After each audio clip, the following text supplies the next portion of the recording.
Welcome back, everybody. So I decided just to do a side-by-side talk about some of this stuff.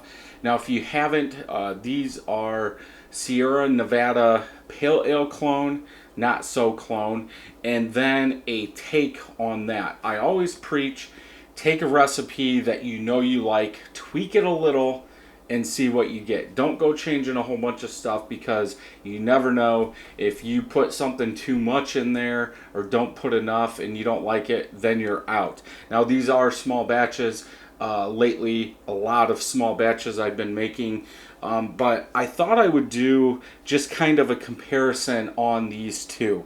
So I have my notes over here, and again, if you want to check out the solo reviews, I'll put a card up here. But I can say off the bat, these going into fall, this is something, if you're new to home brewing, it's pretty easy to do.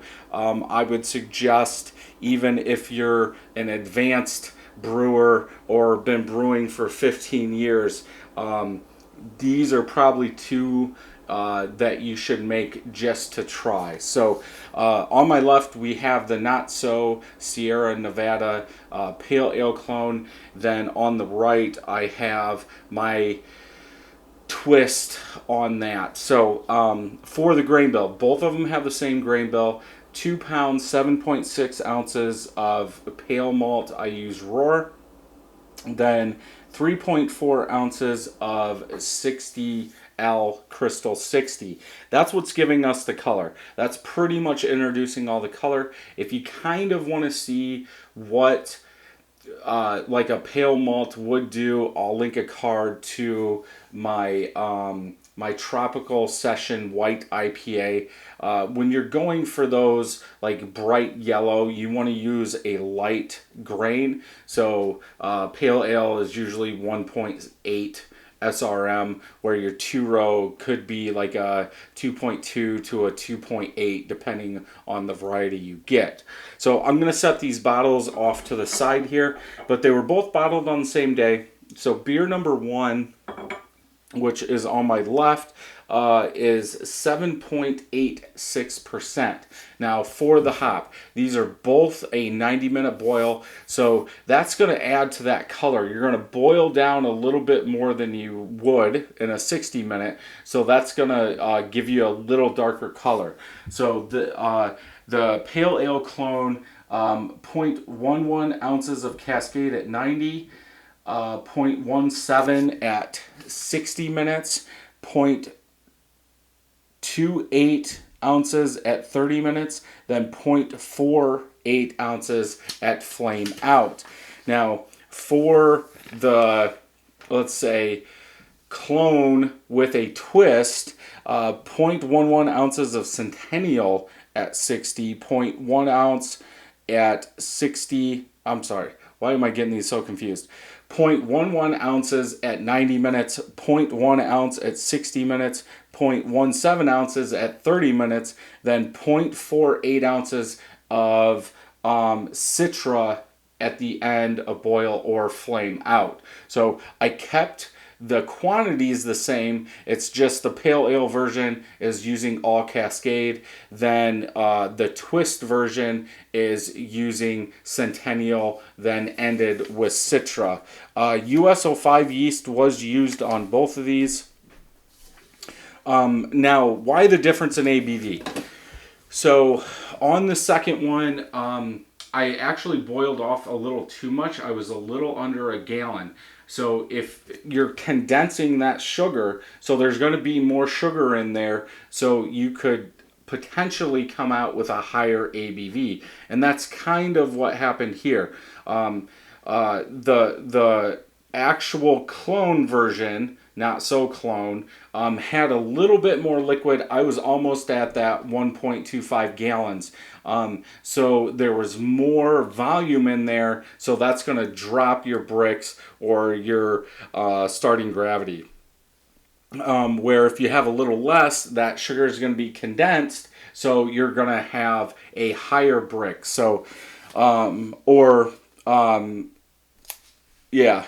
So the clone was 1057, and then the twist was why'd I say that? So the clone was 1069 and the twist was 1073.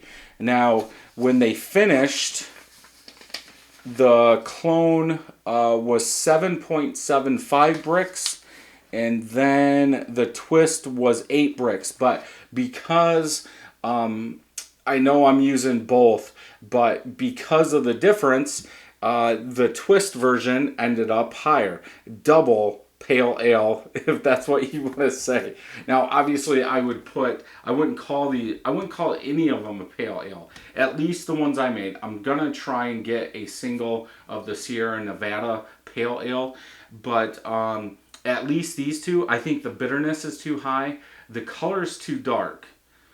For me, when I think of a pale ale, real light in color, you're going to get more hop, either fruitiness or citrus, something like that. Low bitterness. Both of these, 35.3 on the twist, then 36.7 on the pale or on the clone.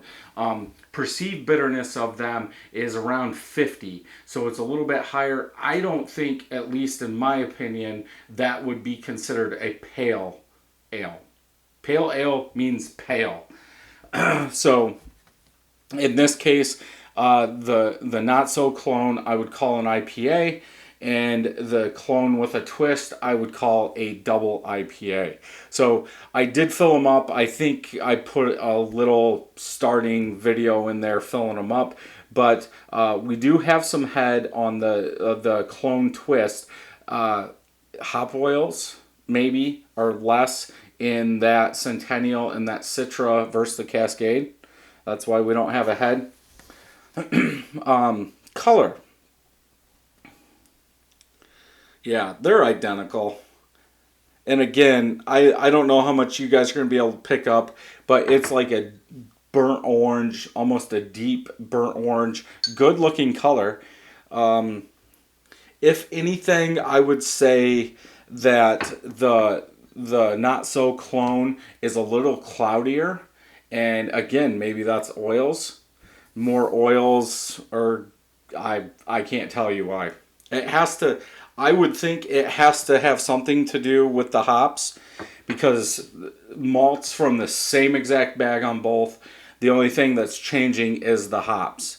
Now one doesn't. Now the twist version would be a little lighter bodied because more sugars were eaten, so it should be a touch drier. So you could say, because those sugars aren't in there and the body's a little lighter, you're going to have a little clearer beer. And that's why it's like that. Could be. I haven't made enough beer to understand that. But good fall color. I said it in both of these reviews.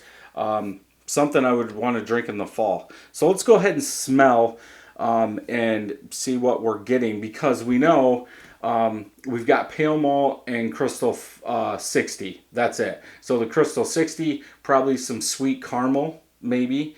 I do have some beers coming up made with crystal 40 and crystal 60, and I think I'm going to try and do like an 80 and a 120 just to see what the difference is in those. And it's probably going to be horrible up at the 120, but use the same amount, so like 2.4 ounces of each of them.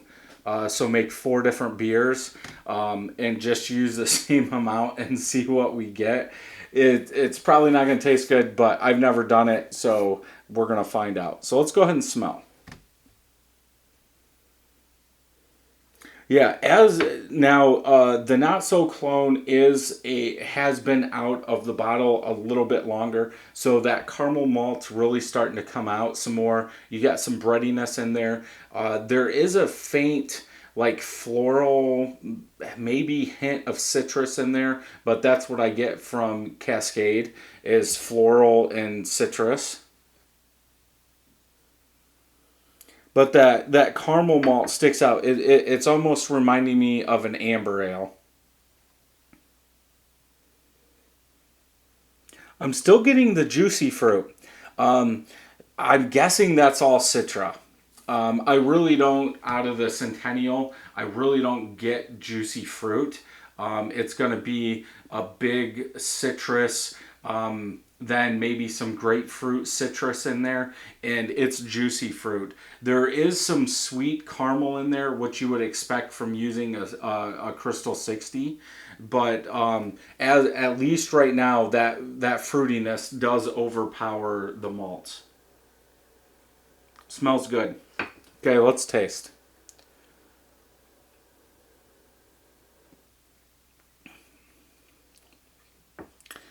Yeah, I think that floral citrus really balances out that malt. You still get that malt. You still get some sweet crystal or sweet. It's I I don't want to say like caramel mixed in bread, but you get that caramel almost like mixed in bread. You get that breadiness of, my guess again is the Crystal 40 malt. Even though it's giving off that caramel, it's still going to have some breadiness. I've been using the pale malt a lot from Roar, and I really don't get that toasted bread like that's coming through here. So I think that Crystal 60 is giving off some more breadiness, some more roasted bread because it is kiln longer, and some of that caramel coming through.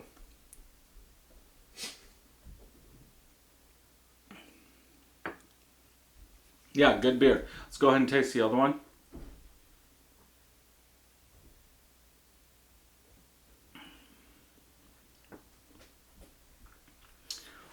Yeah, you get that fruitiness, a little crystal sweetness, caramel in there. But then in the aftertaste, it's like that Centennial takes over and you get that grapefruit bitterness in there, but you still have a little bit of that fruitiness coming through. The that taste reminds me of a New England IPA, but obviously if you put Crystal 60 in it.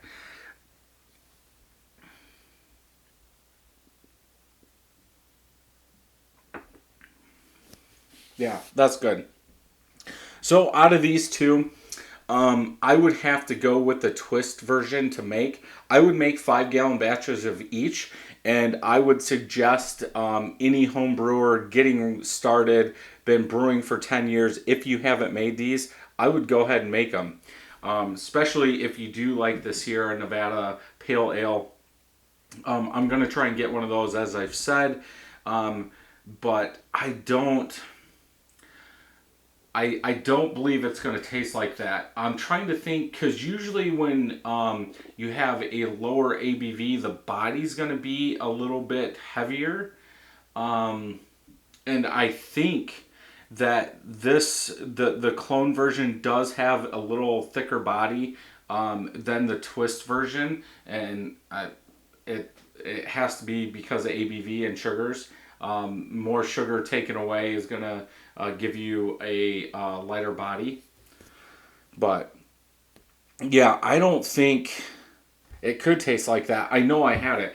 I want to say last year we had it at one of our homebrew meetings, but I can't remember what that tastes like. But yeah, for this one, if I only had to pick one, I would go the one with the twist. But yeah, let me know if you brew them or if you have brewed anything like this down in the comments below. If you like this video, check some more out over here. And until next time, happy brewing.